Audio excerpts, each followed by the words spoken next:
अगं काय नाही, पवारांच्या मुलीचं लग्न होतं ना, तिकडच गेले होते. काय छान लग्न केले म्हणून सांग. हॉल तर एवढा मोठा, काय सांगू.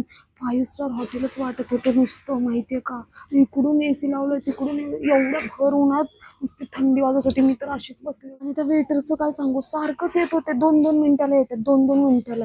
मी म्हटलं का जेवण करायचं बिरायचं का नाही, का हेच खाऊन पोट भरायचं. एवढं पोट भरलं सांगू ते स्टार्टर खाऊन. नुसते 1-1 मिनिटाला येतात, 1-1 मिनिटाला. रुखवत तर एवढं दिलंय, काय सांगू. चमच्यापासून अगदी फ्रीज, एसी सगळं सगळं दिलंय.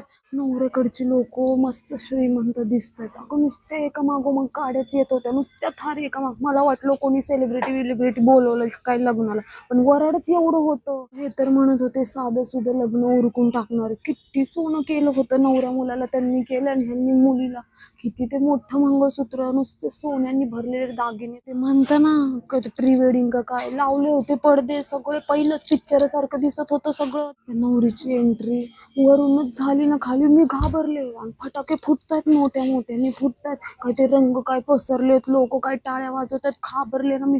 एवढी छान त्या मुलीची एंट्री. मी सगळं जेवायला, डाळ भात भाजी चपाती वेगवेगळ्या प्रकारचे पदार्थ, एवढे 56 भोग बनवले होते का काय. खाता खाता पोट भरलं, पण मन माझं भरत नव्हतं. एवढं जेवण केलं, त्यात आमरस.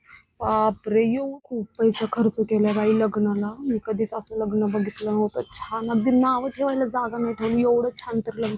आणि लोक तर किती आले होते माहितीये का. जिकडे बघते तिकडे नुसते लोकच दिसतात. एवढे लोक जेवून गेले माहितीये का लग्नात. मला तर आश्चर्यच वाटत होतं बाई, एवढी लोक कशी कोणत्या लग्नाला येऊ शकतात. मस्त होतं बाई लग्न तर, खूप जेवले पोटभर. आता जाते घरातली कामं आवरायची पडले, ती साडीने पण नको नको केले, गरमी आहे खूप.